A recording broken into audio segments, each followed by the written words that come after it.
Good day. My name is Terry DeFazio, and you're watching Dial It Up.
Today, my guest is Mrs. Victoria Strong. Yes. And we're going to be talking about health, nutrition, diet, exercise, and all of that stuff. Sounds good. It's good to have you on the show today, Vicki. Thank you, Terry. Thank you for asking me. Well, I think this is very important, and you are a member of the legislature. Yes. And there are many, many things, you know, that sort of intertwine this health thing along with legislative efforts. How long have you been involved with physical fitness? Because you are is it a leader or team leader? Yes. Okay. With Weight Watchers. Okay. Yes. Now, how long have you been involved with that? It goes back 18 years now, when I slowly over a period of time crept up in weight, and as a midlife kind of wife and mother, I had gained about 35, 40 pounds and was getting to the point where I wasn't comfortable in my own skin and felt kind of helpless. And a friend of mine had lost 60 pounds through Weight Watchers. I never really even heard of Weight Watchers at that point or knew what it was about. But at that point, I had tried so many silly diets and escalated up and down and never was really successful for long term. And I joined Weight Watchers. I was age 39, getting to that point in my life where it's time to make some changes. My kids were becoming teenagers, and I needed to find myself in my own way. And Weight Watchers helped me gain a really great grasp on healthier lifestyles while I was losing weight at a healthy rate. You see, you bring up something very, very important here. I used to be a drug and alcohol counselor.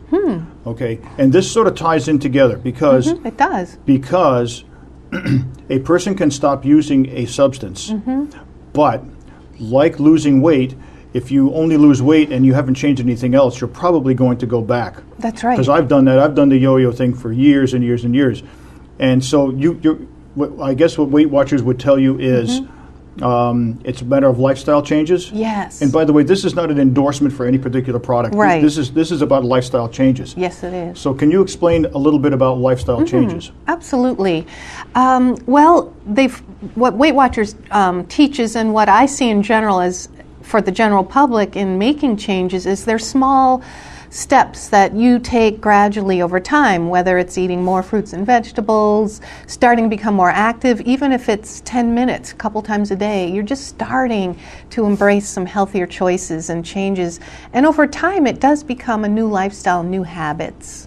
Yeah, and it's hard to eat correctly these days because there's so much out there that isn't healthy for you. Exactly. So in the grocery store, we're bombarded by processed foods. Our lifestyles are way too busy, out of control. And so you have to kind of rein that back in and do things like buy more fruits and vegetables, take the time to cook them, prepare them so you take them to the workplace or while you travel.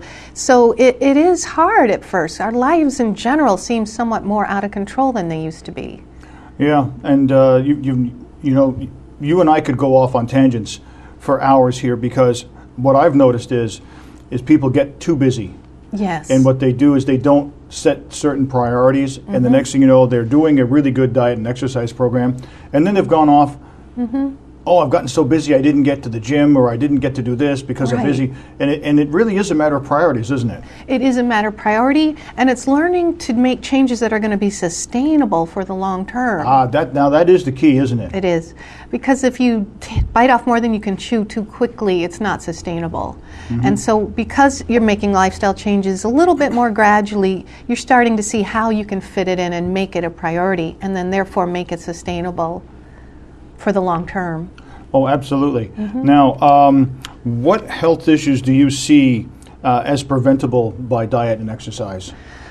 I think almost everything that we see cropping up in our culture today, diabetes, high blood pressure, high cholesterol, even things like osteoporosis, all of these things that our bodies gradually age and we are more susceptible to disease, we can either slow it down or in some cases get off medications. I've seen many people be successful by losing 5 or 10% of their body weight. They can get off many medications and in general just become healthier.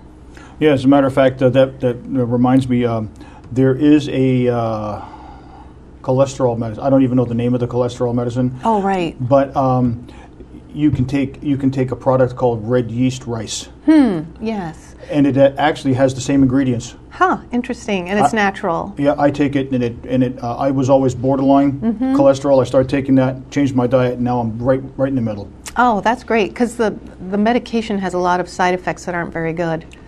It could be. I can't remember what they were. Was it Crestor or something? But the side effects are oftentimes as bad as the high cholesterol. Doesn't that seem to be the case with a lot of medications now? It does, sadly. So I urge people to at least try healthier options first before turning to medication. Yeah, it seems that the medications, do incredible things, but they have incredible side effects. Right. I mean, we're bombarded on TV by these things. Yes, absolutely. Yeah, like if you watch the 7 o'clock news, it's all commercials are all prescriptions and drug companies. And it doesn't even matter what it's for. No. Half the time you don't even know what the drug is for. Take such and such a medication. Well, what's that for? You have to go look it up. Yeah, right. We have discussed this, and this is sort of what got us together. We talked about the BMI. Right, and tell what BMI means. Okay, the BMI, the body mass index, is essentially when you go to the doctors. They take your height and weight, and they give you a number. And this number is reported to the Department of Health, and you become a statistic. Even though your name is not used, you become a statistic. And I remember having this argument with a nurse practitioner. I believe it was in 2005, maybe even longer ago than that. It was a long time ago, but we got into a heck of a wrangle about it. Anyways, my point is that it doesn't accurately tell you what your body mass index is. Right, which is your fat component based in muscle. And there's all these little pinching things you can do in instruments to test it. Right. But what the health industry wants to do is kind of peg people into a one-size-fits-all. You're healthy if you fit this little formula that they've come up with. I don't even know who came up with it. And in fact, Weight Watchers use that as an indication of whether you had lost enough weight where you could then become a lifetime member, it's called. And they just within this year reversed that type of qualification and are now no longer referring to that one BMI aspect of becoming that lifetime member and gauging your amount of success. Oh, really? Yeah. When did they do that? Just in the last, since fall, really. Wow. Because the reason why was, here I am helping all these people lose quite a bit of weight, 40, 50 pounds. I've had members lose 100 pounds and more. Yeah. And if they didn't get to that little narrow BMI index, then they couldn't become a lifetime member. And that just, to me, was almost discouraging to these members. And so now Weight Watchers is saying, what's your personal goal? Where do you feel the best? Where are you seeing the best benefits for your life? And letting you figure that finally that goal you want as a weight. Yeah, I just recently had a physical, and my doctor, who will remain nameless, he told me just disregard it. He told me that it was antiquated, it was outdated, it was not even useful anymore. Oh. But the number was still reported. Right. Now, I'll tell you right now, I'm 5'5", I weigh 180 pounds.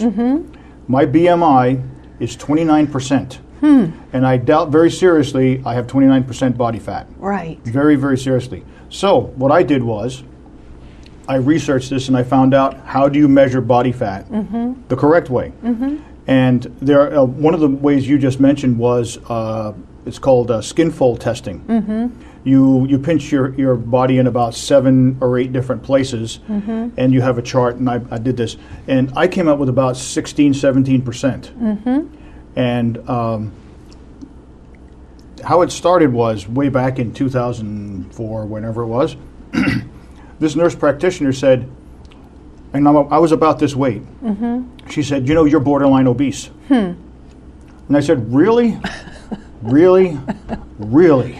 I said, I met a man in Holyoke, Massachusetts in 1975 who was my same height and maybe a little bit heavier. I said, would you call him obese? She said, oh, yes, I definitely would. And I said, guess what? He won Mr. Olympia that year. And I will show you a graphic. The guy's name was Franco Colombo. And I will show the graphic as we edit in post-production. I don't think you would say that this guy was borderline obese. Right. And the word obese is such a negative word that, let's say you are 20 or 30 pounds heavier than you want to be, and someone labels you obese, it's just so discouraging, and I think labels people. Yeah, especially when you're not. No, exactly. The muscle is so heavy. According to the BMI, Arnold Schwarzenegger would have been obese. Right. It doesn't take into account the fact that muscle does weigh more and therefore it's not an accurate view of your actual body build. Oh, no, it doesn't. You're absolutely correct, Vicki. And Weight Watchers used to put men and women in the same BMI category, and that doesn't make any sense either. No, it isn't, because women carry more body fat. Right, just naturally. Yeah. As a matter of fact, the chart that I have for the skin fold test has a chart for men and a chart for women. I should have brought it in. I'll have to show that to you. It's actually quite extensive and it's quite good. Oh, good. It's very good the way they've broken it down. Yeah. But if you're a person, for example, that works out like I do, I work out twice a day now. Right. Morning and evening, and I do cardio twice a day. Good for you. And if somebody tells me that I'm obese, I'm just going to laugh at them because, you know. You're working hard. And the important thing is that you have made that a priority and fit it in. Yeah. Yeah, and you know what's even funny? I bet you've heard this. Tell me if you've heard this too. Okay. Somebody gets onto a workout routine, and they don't see results in a week or two. Okay, yes. And all of a sudden they start whining, and they have excuses, and then they have this, and I don't, you know, I'm not making enough progress, and I'm not making any progress. Well, you might want to ask, how many workouts did you miss? Right. You know, have you really changed your diet or not? You know, that sort of thing. Right. And that's kind of interesting because here we are in the new year and people are going to have a lot of New Year's resolutions. They're going to say, I want to get in better shape, I need to lose weight, but then they lose heart so quickly. I recommend programs that bring accountability and motivation. You have to sustain that motivation to keep working at it because it's not going to happen in 2 weeks. And it's very important also, just like a drug addict or an alcoholic, build a support network. Yeah, exactly. You know, Supports. Have people around you that encourage you and sort of push you. Right. You know? Exactly. And we need that. Just our human nature wants to sit and not work too hard. So. Fortunately, television is so lousy now, I don't watch much of it anymore. Saturday or Sunday, you watch a game or something or whatever, and the rest of it is so horrible. Right. I want to thank the networks for making all these really, really insane reality shows, because I won't watch any of them. It gets me away from the television. Right. So, you've had experience with the BMI also, I take it? Yes. And I found it to be kind of discouraging, and a lot of my members, as a Weight Watcher leader, I've tried to encourage them. What is your body telling you? You know, when do you feel good in your clothes, and when are you feeling more energy and more strength? Those kind of things are what's important. Self-esteem, how you feel about yourself. Oh, definitely. And just for our viewers out there, there are essentially about 4 or 5 different methods to measure your body fat. 2 of which are of no use at all. One of them is pretty good, and 2 others are really good if you can afford them. But the best way, if you can get dumped into a tub of water, that will tell you exactly what your body mass is. Or if you have what they call a full body scan, unfortunately those cost anywhere from $150 to $250. But that will tell you exactly what your body fat is. The way that I do it is the cheapest way. It costs me, I think, $15 for the skin calipers, and that's supposed to be the third best way you can do it. Okay, well, that's interesting. And it's interesting, too, that even very thin people don't necessarily live longer. So it's not always about, your weight and that kind of thing, that thin people can have serious health problems as well. So, and they need to eat healthier and exercise. Yeah, isn't that ironic that you bring that up? And I'm glad you brought that up. You could be on the lean side in the BMI and be very unhealthy. Yes, absolutely. Absolutely, and the bigger habits, smoking, how much alcohol do you drink, so many other things come into the factor as well. Yeah, and being a former drug and alcohol counselor, I can tell you right now, alcohol has absolutely zero benefit to you.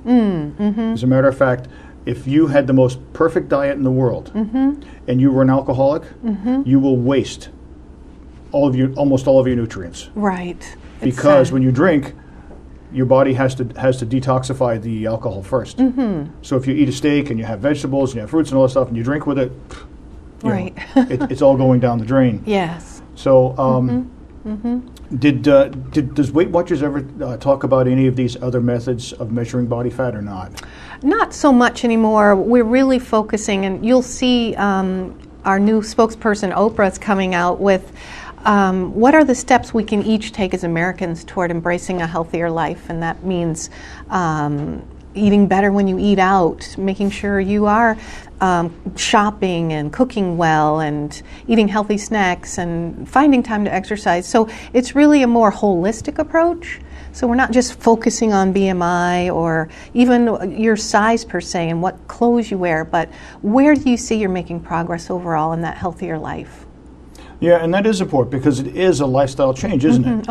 It's all through the program with Weight Watchers. Is every week we're just encouraging people, what's another step to take in that healthier life? Yes, and that is extremely important because as I've gone through this process of losing 50 pounds and now trying to gain muscle, you need to constantly make small or even large changes because what will happen is your body will adapt. The body adapts. For example, here's a good example for you. If you sat at a desk all day and typed and did nothing else, your body would adapt to it. Yeah. And the old saying, if you lift weights, you're going to get muscle bound. Well, that's not true, but I'll tell you this much. If you lift weights, you are bound to get muscle. Right. That's a good saying. What happened was some of these old weightlifters and bodybuilders, that's all they did. Yeah. So their body adapts to it. Right. So they couldn't do anything else. So what they finally figured out was, I'll go out and I'll do something else. I'll go do some other types of exercise. As a matter of fact, one of the funniest stories I've ever been told, the super heavyweight weightlifter from the former Soviet Union, Vasily Alexeyev, he was 6'3", he weighed about 350 pounds. He was huge, and he was fat. And he was an Olympic champion for many, many, many years until finally his body just gave out. But there was one sport he excelled at, and nobody else, no matter how big or small, on the Olympic weightlifting team could beat him at, and that was ping pong. Because his hands and his feet were so fast. Wow. He kept himself really, really sharp. Yes. By doing something different. Right. So that would lead me to ask you is, how important do you feel weight training is and doing cardio training also? I think they're equally important in a healthier lifestyle. Like resistance training, which strengthens your muscles, actually raises your metabolism because muscle burns more energy. And so over time, as we age, we're losing muscle and we need fewer calories. So it just stands to reason that the more you stay strong, your muscles are strong, it improves your posture, your bones. And as we age, we'll have less accidents, fall less. There's so many great things about strengthening your muscles. And cardio keeps that your blood pumping and expands your heart and your lungs. So there's so many things that just improves for you physically in strength and energy through cardio and resistance training. You may have heard this, but I've read that after the age 50 or 55, weight training is extremely important because it helps keep bone density and bone mass. It does. It's kind of weird when you think you're lifting weights and it's actually helping your bones because you're thinking muscles actually helps your bones too. Yeah. Well, I've been. I have a joke I tell people. I tell people I've been lifting weights now since 1973. So therefore, now I'm. If it helps bone density and bone mass, well, then I'm pretty dense. Yeah, I started this about 1973. That's great. And I did it competitive bodybuilder for a couple of years. It was kind of fun. Yeah. But many, with the exception of those who overdo it, for example, take a lot of nasty drugs and that. Right. Bodybuilding actually really does help the entire body. It does, and it doesn't. I don't want to make it sound scary to anyone who wants to at least try, because you don't have to wear spandex and join a gym. You can just get hand weights or a bench, or use your own body for resistance, and just start doing it. Whether it's push-ups, sit-ups, get 5-pound hand weights and sit in your chair, or while you drive. It doesn't have to be a big ordeal, and it doesn't have to be something that you think only certain people can do and you can't, because anyone can do it. That's true. And you know, the other thing that I get a kick out of, I hear people say, "Well, I don't want to do weight training." See, there's a difference between weightlifting and weight training. Okay, weightlifting is powerlifting or Olympic style lifting. Weight training is what bodybuilders do. Okay. Because you're really not lifting the weights, you're training with them. For example, I don't believe I actually lift hardly any weights now. I do it in machines. I'm in a machine, I'm on a bench. I have something to support me. Right.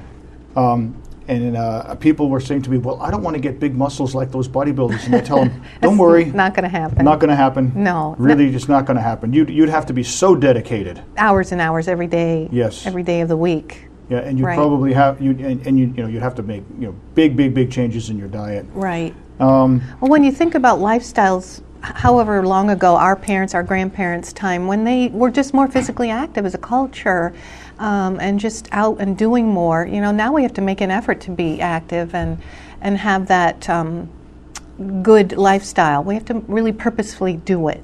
Yeah, and believe it or not,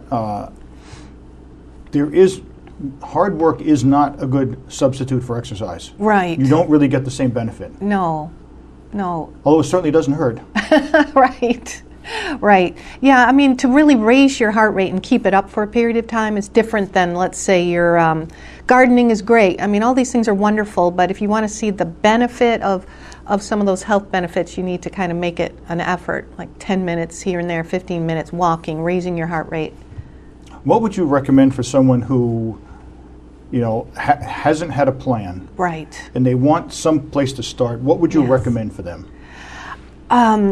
I think, like you said before, getting support, have a friend, just say, "Hey, can you walk with me? Let's meet at 6 a.m. or 10 in the morning, and let's walk for 20 minutes a day, 5 days a week." Let's just start. And then finding some little ways to be healthier in your eating choices. So it has to be small first. Don't take a huge chunk. Start small. Get a friend who will help you, and just get started. Yeah, I would definitely agree with that. I think, and you found over time, Terry, that once you do, you start enjoying it, and you get to the point where you don't want to miss it. Like, I feel bad if I miss my walk some day of the week. I'm like, "Oh shoot, I didn't walk today." You really want to do it. I felt that way over the holidays because a couple of days the gym wasn't open. Right. And I didn't get to go, and I had to double up on other days.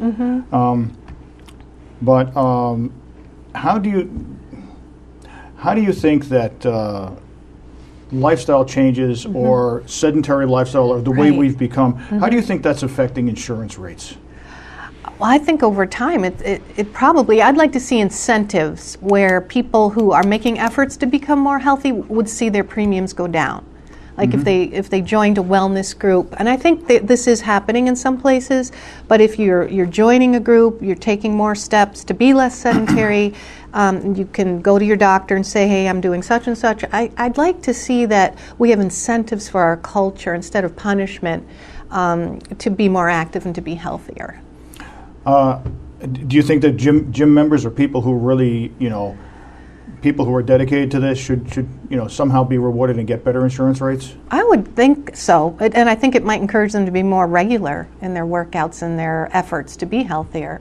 I'd like to see that. Yeah. I can almost see the backlash from some places that don't want to go off this BMI because it's so cookie cutter and so easy to do. Right. I did read something. Actually, I was talking to 2 or 3 other people about this. One was a teacher. One was a therapist. And they said that the brain games that you play, for example, crossword puzzles and Lumosity and things like that, really don't improve your memory that much. They said hard physical exercise does. Okay. I'm wondering if that's the oxygen you're getting into your brain, and it's emotional and mental help as well for exercise, isn't it? Yeah, there's a couple of things that I can think of, but I would like you to weigh in on this too. But I remember a long time ago, there was a friend of mine was suffering from not chronic, but from depression. Yes. And they said their therapist told them to start exercising, get on a bicycle. Right. Because they wanted to keep the serotonin moving. Yes. And I'm not exactly sure how all of that works, but I've noticed that since I've lost all this weight and exercised harder, I seem to be thinking more clearly and sharper. Good, and a little bit like less prone to discouragement or depression. I think that the people who are active, it's almost like a natural boost emotionally, like you said, the serotonin.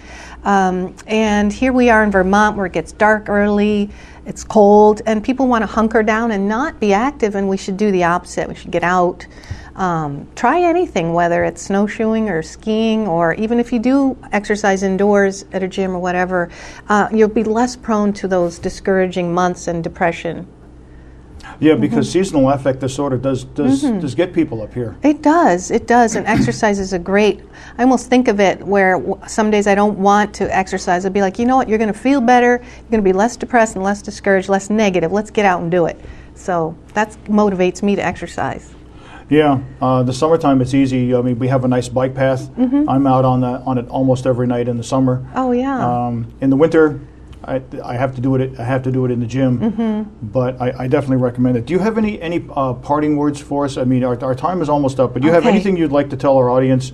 Because I think this is important, and I think you brought up some very good points here. Oh, sure.